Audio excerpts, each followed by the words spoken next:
કેમ છો વિદ્યાર્થી મિત્રો? મજામાં?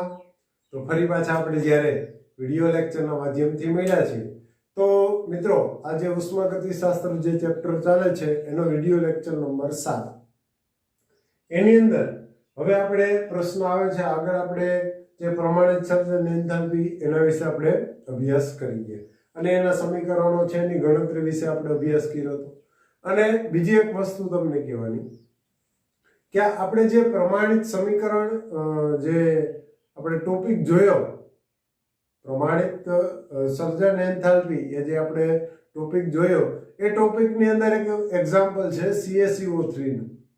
એમાં મિત્રો આગળ એક એક્ઝામ્પલ આપ્યું કે જેમાં નિપજ શું મળે છે CaCO3 અને એની જે એન્થાલ્પી છે એ શેની અંદર દર્શાવવામાં આવેલી છે માઇનસની અંદર.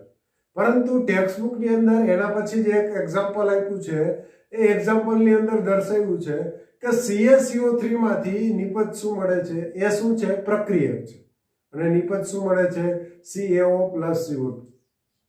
તો એની અંદર એનું મૂલ્ય છે એ કેવું થઈ જશે બદલાઈ જશે.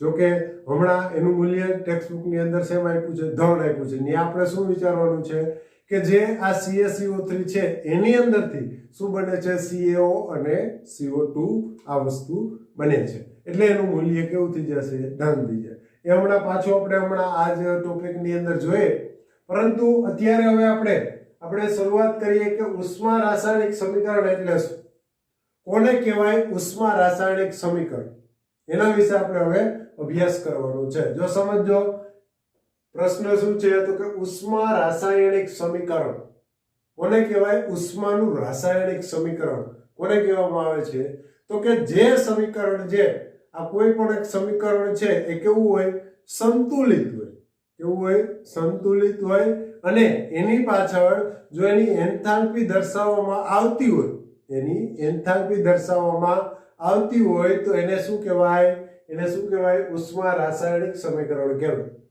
આ આપણે આપણી ભાષામાં સમજ્યા. હવે થોડીક આપણે રસાયણ વિજ્ઞાનની ભાષામાં સમજીએ તો શું કહે છે તો કે પ્રક્રિયા એન્થાલ્પીના મૂલ્યો સહિતના પ્રક્રિયા એન્થાલ્પી એની એન્થાલ્પી એટલે કે ડેલ્ટા RH, પ્રક્રિયા એન્થાલ્પી એટલે કે ડેલ્ટા RH એના મૂલ્યો સહિતના એ મૂલ્યો પણ એની સાથે હોય અને આ કેવું હોય સંતુલિત સમીકરણ હોય તો એને શું કહેવાય તો કે ઉષ્મા રાસાયણિક સમીકરણ કહેવામાં આવે છે.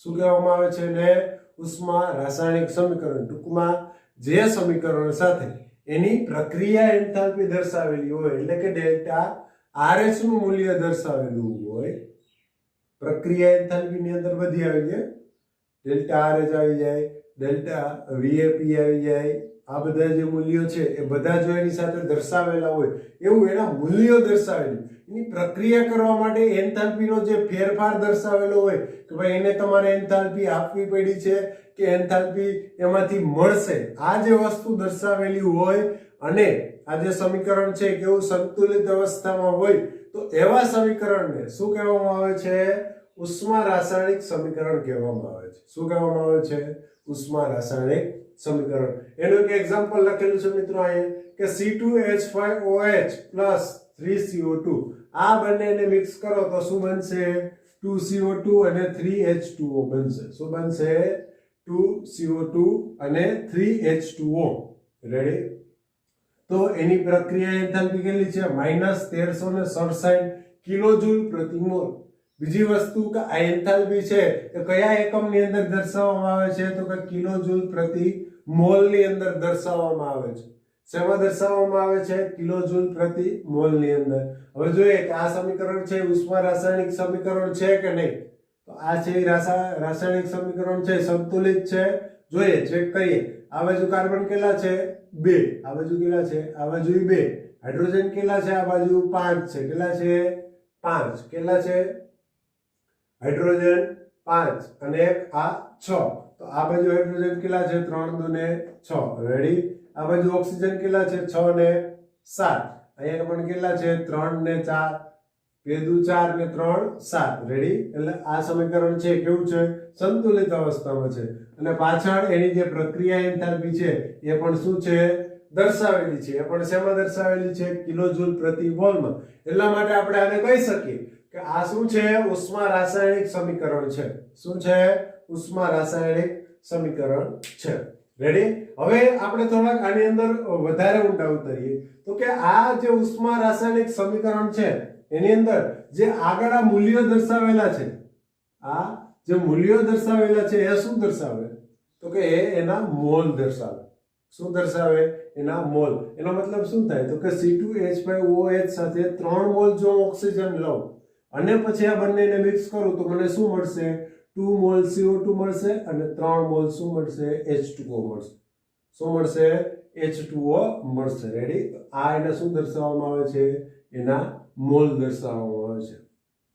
હવે તમને એમ કે મિત્રો કે આ જે રાસાયણિક સમીકરણ છે એની અંદર એની એન્થાલ્પીનો કેટલો ફેરફાર થયો એ આપણે ગણવાનું છે. તો આપણે કઈ રીતે ગણતા હતા? તો કે ડેલ્ટા RH શું ગણતા હતા? તો કે જે નિપજો છે એની એન્થાલ્પીનો ફેરફાર, પ્રક્રિયકો નહીં. પહેલા શું આવશે? નિપજની એન્થાલ્પીનો ફેરફાર માઈનસ શું છે? એની પ્રક્રિયકોની એન્થાલ્પીનો ફેરફાર. તો આપણે એની અંદર જે આ મોલ છે એ કઈ રીતે દર્શાવતા હતા? તો કે હું પહેલા શું લખવાનું છે મારે? તો કે નિપજની એન્થાલ્પીનો ફેરફાર. તો આ રીતે હું લખી શકું ડેલ્ટા R2. પહેલા તો શું લખવાનું થશે? 2 એટલે કે આ એના મોલ. તો ડેલ્ટા RH આ એન્થાલ્પી શેની? સોરી, ડેલ્ટા FH આ પ્રમાણિત સર્જન એન્થાલ્પી કોની? તો કે CO2 ની. કોની? CO2 ની. પ્લસ આ 3 ડેલ્ટા FH એન્થાલ્પી કોની? તો કે H2O ની. કોની? H2O ની. આ એક સમીકરણ. એમાંથી આપણે શું વાત કરવાનું છે? તો કે જે પ્રક્રિયકો છે એની એન્થાલ્પીનો સરવાળો, પ્રક્રિયકોની એન્થાલ્પીનો સરવાળો. રેડી? તો હવે પ્રક્રિયકોની એન્થાલ્પીનો સરવાળો લખું તો આની અંદર કેટલા છે એના મોલ? તો કે 1. કેટલા છે? 1 ડેલ્ટા FH શું છે? C2H5OH C2H5OH. રેડી? પ્લસ હવે એના પછી શું છે? 3 મોલ ડેલ્ટા પ્રમાણિત સર્જન એન્થાલ્પી કોની? તો કે O2 ની. કોની? O2 ની. રેડી? આ રીતે આપણે સમીકરણ જોતા હતા. મારો કહેવાનો મતલબ એ છે કે એની આગળ જે આપણે આ મૂલ્ય દર્શાવી એ શેના દર્શાવીએ? તો કે એના જે પ્રમાણિત એન્થાલ્પી, કેટલા જે વસ્તુ છે એની પ્રમાણિત એન્થાલ્પી છે એ વસ્તુ આપણે દર્શાવવાની થાય.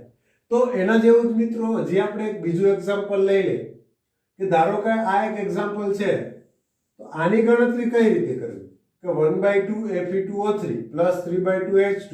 તો નિપજ શું મળશે? Fe plus 3/2 H2O. આની પહેલા હું તમને એક બીજી વસ્તુ કહી દઉં કે આપણે એવી એક વાત કરી હતી કે વાતાવરણમાંથી જે કોઈ પણ પદાર્થ મળી આવે છે એના મૂલ્યો કેટલા લેવા, એની પ્રમાણિત સર્જન એન્થાલ્પી કેટલી લેવા. ધારો કે તમને હાઇડ્રોજન મળી આવે, ક્લોરીન મળી આવે, ઓક્સિજન મળી આવે, આ પ્રકારના જે પદાર્થો જે શું કહેવાય કે પદાર્થ જે તત્વો મળી આવે છે એની આપણે પ્રમાણિત સર્જન એન્થાલ્પી કેટલી લેવાની કીધી હતી? તો કે 0. કેટલી લેવાની કીધી હતી? 0. અને બાકીની કોઈ પણ જે છે આની પ્રમાણિત સર્જન એન્થાલ્પી આપણે જોતી હોય તો જે તમારી ટેક્સ્ટ બુકની અંદર જે કોષ્ટક આપેલું છે એની અંદર એની પ્રમાણિત સર્જન એન્થાલ્પી આપેલી હોય છે. તો હવે આપણે આની થોડીક ગણતરી કરીએ તો કઈ રીતે ગણતરી થાય? તો કે આની અંદર પણ એ જ વસ્તુ કે delta RH is equal to શું થશે? નિપજોની જે પ્રક્રિયા છે એની એન્થાલ્પીમાં થતો ફેરફાર. એટલે કે પેલા Fe ના કેટલા છે? 0. કેટલા છે? 0. એટલે હું લખતો નથી કેમ કે આ વાતાવરણમાંથી મળી આવે છે એટલે પ્રમાણિત સર્જન એન્થાલ્પી કેટલી થશે? 0. હવે આપણે અહીંયા શું આવશે? 3/2 ડેલ્ટા FH કોનું? તો કે H2O લિક્વિડનું. કોનું? H2O લિક્વિડનું. એની અંદરથી કોનું બાદ કરવાનું થશે? તો કે આની અંદર પણ જુઓ મિત્રો, અહીં હાઇડ્રોજન છે એની મળી આવે, હાઇડ્રોજન વાતાવરણમાંથી મળી આવે તો આનું મૂલ્ય પણ કેટલું થશે? 0. કેટલું થશે? 0. તો માઈનસ 1/2 ડેલ્ટા FH કોનું? તો કે Fe2O3. રેડી? આની ગણતરી કરી નાખું મિત્રો હવે હું. તો તો મને શું મળી જાય? આ જે રાસાયણિક પ્રક્રિયા છે એની પ્રક્રિયા એન્થાલ્પી મળી જાય. શું મળી જાય? એની પ્રક્રિયા એન્થાલ્પી મળી જાય. રેડી? તો આ રીતે એની ગણતરી કરવાની થાય. તો આ વાત થઈ મિત્રો ઉષ્મા જે રાસાયણિક સમીકરણ છે એના વિશે આપણે અભ્યાસ કર્યો. અને હવે તમને એક બીજી વસ્તુ કહેવાની કે હવે આ પ્રકારની કોઈ પણ એક રાસાયણિક પ્રક્રિયા હોય કે જેની અંદર આપણે જે મૂલ્ય છે અત્યારે અહીંયા શું મળ્યું? ઋણ મળ્યું. શું મળ્યું? ઋણ. તો એનો મતલબ શું થાય? તો કે જ્યારે તમે આ રાસાયણિક પ્રક્રિયા કરશો તો એની અંદરથી આપણે શું મળી આવશે? ઉષ્મા મળી આવશે. શું મળી આવશે? ઉષ્મા મળી આવશે. એટલે આપણે આ જે રાસાયણિક સમીકરણ છે એને આપણે કેવું સમીકરણ કહી શકીએ? તો કે ઉષ્માક્ષેપક. કેવું સમીકરણ કહી શકીએ? ઉષ્માક્ષેપક સમીકરણ કહી શકીએ. કે ત્યાંથી ઉષ્મા શું થાય છે? છૂટી પડે છે. જ્યારે આ રાસાયણિક પ્રક્રિયા થાય છે ત્યાંથી ઉષ્મા શું થાય છે? છૂટી પડે છે. પરંતુ હવે તમને એમ કે ભાઈ તમારે H2O અને CO2 આ બંનેને મિક્સ કરી અને તમારે શું બનાવવાનું છે? તો કે 3O2 C2H5OH બનાવવાનું છે. શું બનાવવાનું છે? C2H5OH બનાવવાનું છે. તો હવે આ રાસાયણિક પ્રક્રિયાનું મૂલ્ય ઋણ આવશે કે ધન આવશે? કેવું આવશે? તો કે હવે આ રાસાયણિક પ્રક્રિયાનું મૂલ્ય કેવું આવશે? ધન આવશે. કેવું આવશે? ધન. શું કામ? તો કે આ રાસાયણિક પ્રક્રિયાને મેં શું કરી નાખ્યું? ઉલટાવી નાખી. શું કરી નાખી? ઉલટાવી નાખી. એટલે હવે શું બની જશે? આ પ્રક્રિયકો બની જશે અને નિપજ શું બની જશે? C2H5OH અને O2. આ શું બની જશે? નિપજ બની જશે. તો હવે આપણે આપણા સૂત્ર પ્રમાણે મૂકીએ તો શું અહીં આવશે? નિપજોની એન્થાલ્પીનો ફેરફાર, નિપજની એન્થાલ્પીના ફેરફારનો સરવાળો માઈનસ એના પ્રક્રિયકોની એન્થાલ્પી. તો આપણી નિપજ કોણ છે? તો કે C2H5OH અને O2. પ્રક્રિયકો કોણ છે? CO2 અને H2O. તો જ્યારે આ પ્રક્રિયાને ઉલટાવવામાં આવે છે તો હવે ધારો કે હું આ પ્રકારની રાસાયણિક પ્રક્રિયા લખું. હવે આ પ્રકારની રાસાયણિક પ્રક્રિયા લખું કે ભાઈ 2CO2 અને +3H2O આ બંનેને મિક્સ કરું તો શું બને? ધારો કે 3O2 બનશે પ્લસ શું બનશે? તો કે C2H5OH બનશે. તો હવે મારે જો આની પ્રક્રિયા એન્થાલ્પી દર્શાવવી હોય તો કેટલી દર્શાવી? તો કે પ્લસ 1367 કિલોજૂલ કિલોજૂલ પ્રતિ મોલ જેટલી આની ઉષ્મા એને આપવી પડશે. આ શું દર્શાવે? એને ઉષ્મા આપવી પડશે. આ શું દર્શાવે? કે ત્યાંથી ઉષ્મા છૂટી પડે છે. તો જ્યારે તમે આ જે ઉષ્મા રાસાયણિક સમીકરણ છે એને ઉલટાવો, એને શું કરશો? ઉલટાવશો એટલે એની જે મૂલ્ય છે એ કેવું થઈ જશે? એની વિરુદ્ધનું થઈ જશે. કેવું થઈ જશે? એની વિરુદ્ધનું. સેમ એ જ વસ્તુ આની અંદર પણ જોવા મળે કે હું પ્રક્રિયકો આને લઈ લઉં અને આ નિપજ મળે તો આનું મૂલ્ય છે ઋણ આવતું હોય તો ધન થઈ જાય, ધન આવતું હોય તો શું થઈ જાય? ઋણ થઈ જાય. એટલે જ્યારે પ્રક્રિયાને તમે ઉલટાવો તો એનું જે મૂલ્ય છે એ કેવું થઈ જશે? એની વિરુદ્ધનું થઈ જશે. કેવું થઈ જશે? એની વિરુદ્ધનું થઈ જશે. તો આ વાત થઈ મિત્રો ઉષ્મા રાસાયણિક સમીકરણ વિશે આપણે અભ્યાસ કર્યો. ત્યારબાદ આવે છે મિત્રો એના પછી હેસનો નિયમ. એક હેસ નામનો વૈજ્ઞાનિક હતો. એની આ ઉષ્માગતિશાસ્ત્ર જે ચેપ્ટર છે એની અંદર જે આ એન્થાલ્પીનો જે ફેરફાર થાય છે, એન્થાલ્પીનો જે ફેરફાર થાય છે એના વિશે થોડીક માહિતી આપણે શરૂઆત જ એક્ઝામ્પલથી કરીએ એટલે થોડુંક સરળતાથી આપણે સમજાઈએ. ધારો કે કોઈ પણ એક રાસાયણિક પ્રક્રિયા છે. હું એ રાસાયણિક પ્રક્રિયા લઈ લઉં કે કાર્બન અને ઓક્સિજન આ બંને ભેગા થઈ આ ગેસ અવસ્થામાં છે, આ ગેસ અવસ્થામાં છે અને CO2 બનશે. શું બનશે? CO2 ગેસ બનશે. તો જ્યારે આ રાસાયણિક પ્રક્રિયા બનશે ત્યારે એની એન્થાલ્પીમાં ફેરફાર કેટલો થાય? તો કે -393.5 કિલોજૂલ પ્રતિ મોલ જેટલું એની અંદર એની એન્થાલ્પીનો ફેરફાર થાય છે. તો અહીંયા આપણે કહી શકીએ કે ભાઈ કાર્બન એટલે કે અહીંયા ગ્રેફાઇટ, આ ઘન અવસ્થામાં ધારો કે લઈ લો ગ્રેફાઇટ. હાલો આ કઈ અવસ્થામાં લઈ લો? ઘન અવસ્થામાં લઈ લો. અને જ્યારે હું એને હવાની હાજરીમાં સળગાવું, એટલે વાતાવરણમાંથી તે ઓક્સિજન લઈ અને શું બનાવશે? તો કે કાર્બન ડાયોક્સાઇડ બનાવશે. શું બનાવશે? Carbon dioxide. તો ત્યારે એન્થાલ્પીનો ફેરફાર કેટલો થાય? તો તો કે ત્યાંથી ઉષ્મા છૂટી પડશે. કેટલી? તો કે માઇનસ તો એ દર્શાવે કે ઉષ્મા છૂટી પડશે 393.5 કિલોજૂલ પ્રતિ મોલ જેટલી ત્યાંથી ઉષ્મા છૂટી પડશે. આ પ્રકારની કોઈ એક રાસાયણિક પ્રક્રિયા છે. તો એ કે સાહેબ આમાં હું હેઝનો નિયમ આપ્યો? આમાં હેઝનો નિયમ છે. તો હેઝનો નિયમ શું છે મિત્રો? તો કે ડેલ્ટા H બરાબર delta H1 plus delta H2 plus delta H3. કે અમુક બહુ કઈ ખબર પડી. હાલો, એટલે જ મેં શરૂઆત શેનાથી કરી છે? એક એક્ઝામ્પલથી કરી છે. આ એક્ઝામ્પલ છે, પરંતુ મિત્રો આ જે રાસાયણિક પ્રક્રિયા પૂર્ણ થાય ત્યારે પ્રક્રિયકો શું છે? આપણે પ્રારંભિક અવસ્થાની અંદર આપણે જે પ્રક્રિયકો શું છે? તો કે કાર્બન અને ઓક્સિજન આ બંને મિક્સ થઈ અને શું બનાવશે? CO2 બનાવશે. શું બનાવશે? CO2. તો ટોટલ આટલી ઉષ્મા છૂટી પડશે. અને અગાઉ મેં તમને વાત કરી હતી એ પ્રમાણે કે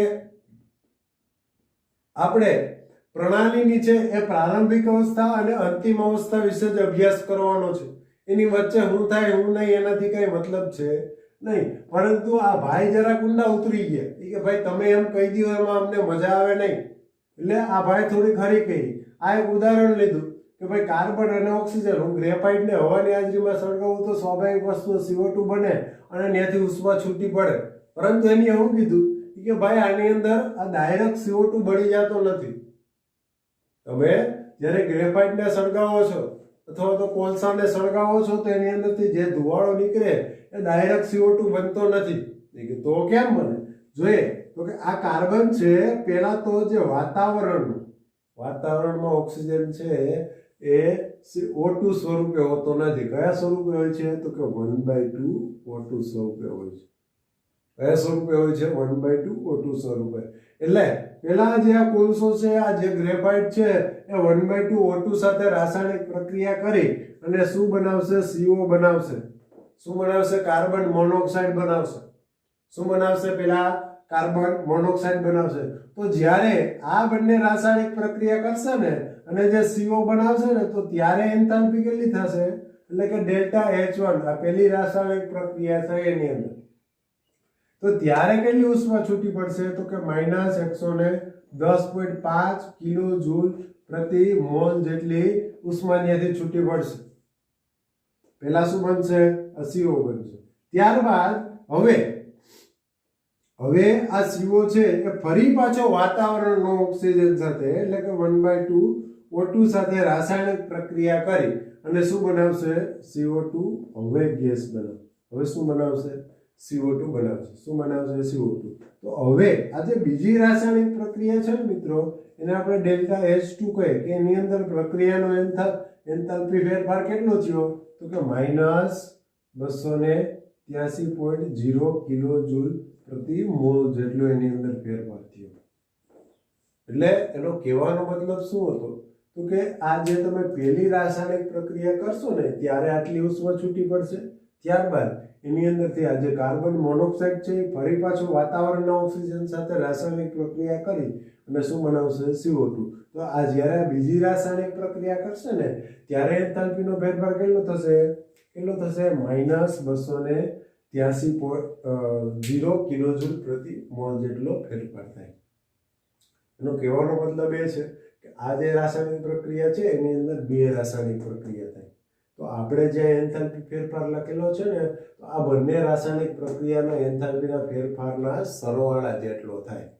એના સરવાળા જેટલો થાય. એટલે કે કોઈ પણ જે આ રાસાયણિક પ્રક્રિયા છે, જો એટલે જ મેં લખેલું છે કે delta H = delta H1 plus delta H2.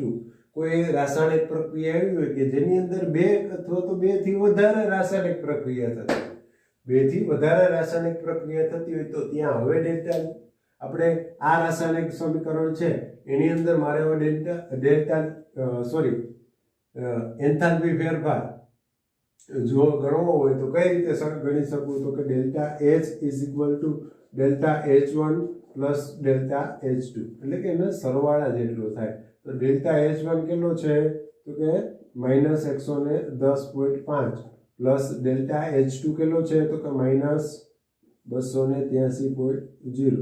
હવે તે ઓછા ડાયરેક્ટ ઓછા કરના તો હવે આની ગણતરી કરું તો કેટલી થશે તો -393.5 કિલોજૂલ પ્રતિ મોલ જેટલી. એટલે તો આપણે આની જે રાસાયણિક પ્રક્રિયા છે અહીંયા આ વસ્તુ લખેલી છે એ કેના ઉપરથી આવી હોય તો કે આ બંને રાસાયણિક પ્રક્રિયાઓ જેની અંદર થાય છે એની અંદર જે એન્થાલ્પીનો ફેરફાર થાય છે ને એના સરવાળા જેટલી થાય. આવું હેઝ નામના વૈજ્ઞાનિકે કીધું.